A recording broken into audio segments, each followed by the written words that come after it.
सिलचर के मेहरपुर क्षेत्र में स्थित सरला बिरला ज्ञान ज्योति सीनियर सेकेंडरी स्कूल में भी श्रद्धा व मर्यादा के साथ अध्यक्ष डॉक्टर मिन्मय कांति दास तथा शिक्षक शिक्षिका व छात्र छात्राओं की प्रयास से आनुष्ठानिक तौर पर विश्व कवि रविन्द्रनाथ टैगोर का 163वां जन्मतिथि पालन किया गया। रविन्द्र जयंती के अवसर पर संगीत, नृत्य व कई मनोरंजनपूर्ण कार्यक्रम भी आयोजित किए गए। विश्व कवि के अमोघ रचना संग्रह के बारे में भी कई वक्ताओं ने आलोकपात किया।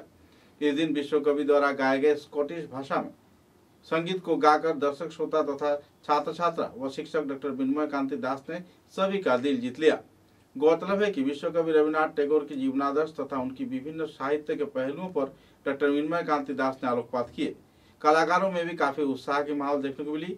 स्कूल के शिक्षक शिक्षिका, छात्र छात्राओं ने तहे दिल से विश्व कवि रविन्द्रनाथ टैगोर द्वारा लिखे गए कई संगीत, नृत्य तथा आवृत्ति का भी पठन किया। कुल मिलाकर एक आनंदपूर्ण माहौल में सिलचर के सरला बिरला ज्ञान ज्योति सीनियर सेकेंडरी स्कूल में आनुष्ठानिक तौर पे विश्व कवि रविन्द्रनाथ टैगोर का जन्मतिथि पालन किया गया।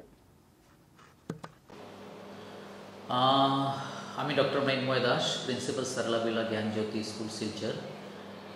प्रति বছরের ন্যায় এবারও গুরুদেব রবীন্দ্রনাথ ঠাকুরের 163তম জন্মশতবার্ষিকী আমরা পালন করছি এবং আমরা বাচ্চাদের ক্লাস 11:50 থেকে ছুটি দিয়ে দিয়েছি। এরপর আমরা রবীন্দ্র জয়ন্তীই পালন করব।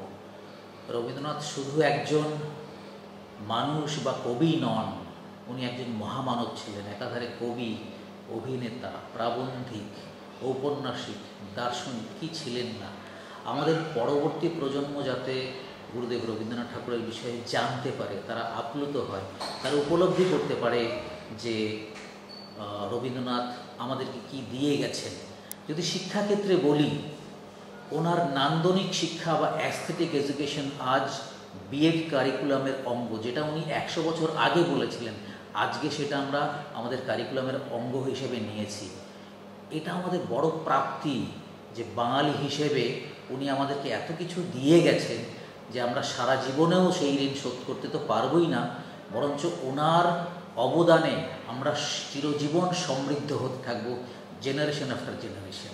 স্যার, একটা ছোট্ট প্রশ্ন থাকছে, যেটা আমি সচরাচর দেখি, বিভিন্ন অনুষ্ঠানে যাই, ইংলিশ মাধ্যমের বিদ্যালয়গুলোতে অনেক জায়গায় বাংলা থাকে না, কিন্তু এই যে মোবাইলের মধ্যে একটা ট্রেন্ড হয়ে গেছে বাচ্চাদের, আজকের যুগে বাচ্চাদের রবীন্দ্র সাহিত্য, রবীন্দ্র সম্ভার নিয়ে কিংবা গীতাঞ্জলি নিয়ে কোনো আলোচনা, কোনো রুচি দেখা যায় না।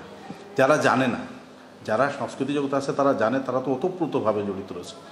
আপনার কাছে জিনিসটা কীরকম ঠেকায়? এবং এই যে নবপ্রজন্ম যারা রয়েছে, যারা সাহিত্য এখনও দেখেনি, শুধু বইয়ের পাতায় পড়েছে, তাদের কাছে কি অ্যাপিল রাখবেন স্যার?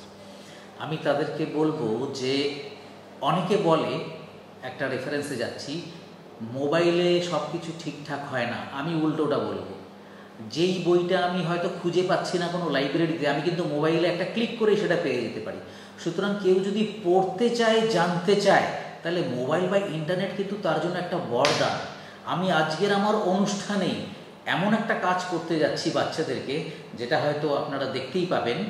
আমি বলেও দিচ্ছি, রবীন্দ্রনাথ যখন স্কটল্যান্ডে গেছিলেন তখন তাকে বলা হয়েছিল যে ও তো বাংলায় কবিতা লেখে, আর ওর ইন্ডিয়ান সুরে উনি ওনার ওই কবিতাকে সুর দেন। উনি তখন বলেছিলেন যে আমি তোমাদের সুরেও করতে পারি। বলে তাই নাকি? ঠিক আছে, 1 মাস পরে আবার আমাদের দেখা হবে। উনি আমাদের খুব একটি জানা গানকে স্কটিশ টিউনে এবং ইংরেজি ভার্সনে লিখে উনি সবার সামনে প্রস্তুত করেন। ওনাদের চোখ বিস্ফোরিত হয়ে যায় যে এই ভদ্রলোক কতখানি জিনিয়াস হতে পারেন। সো দিস ইজ দ্য প্রমাণ। আই এম সরি, এটাকে কাট করে দেব। প্রমাণটা হয় যে উনি কতটা জিনিয়াস ছিলেন। উনি স্কটিশ টিউনে বাংলা গান গেয়েছেন। আমি বলেও দিই কোন গানটা, একটা খুব পপুলার গান। পুরানো সেই দিনের কথা ভুলবি কি রে, হায় ও সেই চোখের দেখা, প্রাণের কথা সে কি ভোলা যায়। এটা স্কটিশ টিউন, কিন্তু আপনি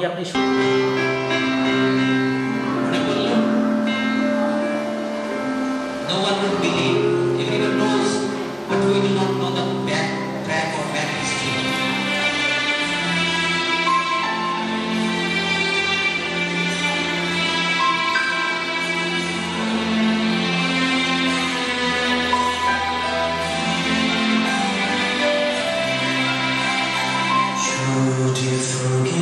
days of home and words of taste gone by. Sure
the smiles and tears, whispers and reason when you try. Whispers and ways even you try.